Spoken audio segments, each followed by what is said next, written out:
Hey guys, welcome back to another video. In today's video, I'm actually going to be talking about the things that are keeping it from being actually like realistic, just like in the movie Ready Player One where everything looks so real.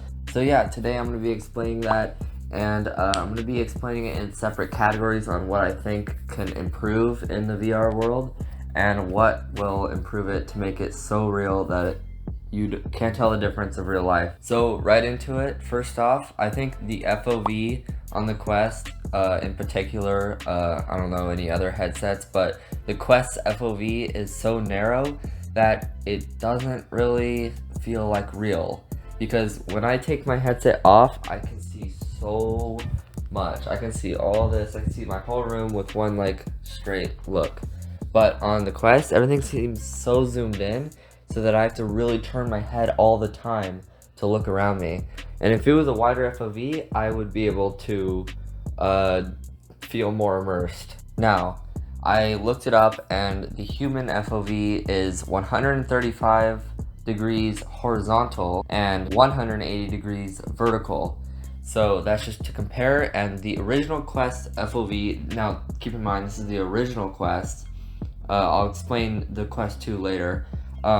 The original Quest FOV is 90, so as you can see from the numbers, it's way off. It's way off of real life.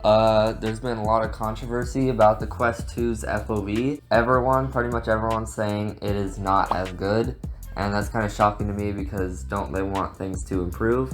But some people in this forum have talked back and forth about it. So here are some of the chats. So you can see right here in this screenshot, this one guy is saying that the Quest 2 is a waste of money. The Quest 1 is so much better because the FOV is better than the Quest 2, and the Quest 2 is trash because it has a worse FOV, and so that therefore makes the whole thing worse. Although this other guy did say he noticed a visual improvement. So in terms of clarity, the crispness of all of the graphics and stuff like that. So he said overall it's a better experience on the Quest 2 than the Quest 1 because the resolution did jump, and we're going to talk about that later. I mean, Quest 2 is the only thing I've played on VR wise. I haven't done anything else, so I can't complain. So, like I said before, another reason VR is not realistic is because of the resolution. I've never seen 8K in VR, but I would imagine it is definitely more realistic and immersive. I bet even if you tried to find a pixel looking as hard as you can, you probably wouldn't be able to see any pixels. But 8K would be a huge jump from the current 1832 by 1920 resolution on the Quest 2. Now, this resolution is almost 4K, but not quite there. So another thing, it's kind of obvious, but another thing that keeps VR from being like real life is the movement. And I mean, yeah, that's kind of obvious. Like, how are you supposed to run across the field without a field in your room? If you've seen Ready Player One, you've seen the omnidirectional treadmill in the movie. And this is basically so you can run in any direction, infinite amount, while not moving.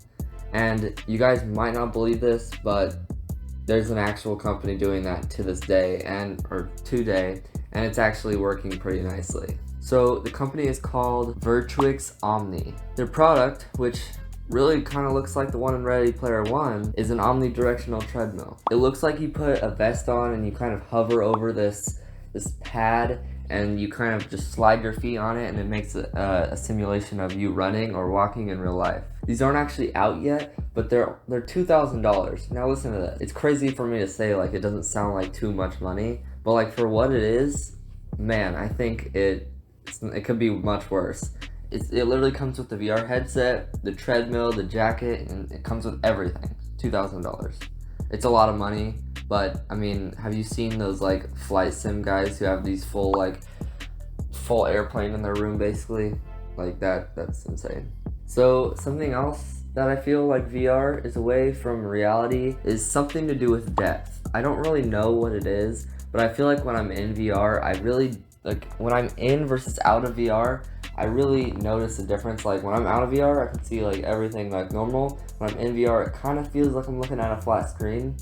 It's hard to explain. Like, yeah, there's some depth to it, but like it doesn't really feel like there's depth. I don't know if that is a resolution thing or because there's literally a screen 1 inch from your face. That could also be it. That would make sense. I don't really know what companies are gonna do to make this more realistic. Maybe they'll find out some technology. Maybe there's something you could do like 3 screens and then like depth. I don't know. I'm just thinking about that.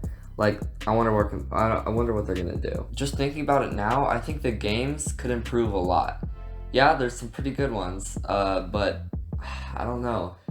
What I really want is a game where you can start up and you don't even have a main menu. You just literally start in this room or like big building, just like in Ready Player One. You start in a whole room with all these other players and you can go to the different games through that main menu. So you kind of like walk to the other games. Now this is kind of hard to do because then you have to deal with like walking around just to get into a game and people might not want to do that. But yeah, I think the games and the overall just software could definitely improve a lot, and that's honestly gonna be the biggest difference. It's like 50% hardware, 50% software. Really, it depends on the game and how it utilizes all the hardware. Lastly, I think that if you were in the future somehow able to just wear a thin pair of glasses that are like immersive, so like just a thin, small, really light pair of glasses, it's automatically going to feel more immersed, because this huge headset, it's like a lot of work to hold up sometimes. A lighter headset will make a huge difference, and so I mean the Quest 2 apparently it's significantly lighter, so that's nice, but I still think it's pretty heavy, and you definitely know what's on there. Anyways guys, I hope you enjoyed me talking about VR and the future of what it could look like, what they could do to improve and make it more realistic. Please drop a like and subscribe on this video if you want more content. I make tons of different videos like VR content, real content. No, I'm just kidding. But yeah, peace out guys.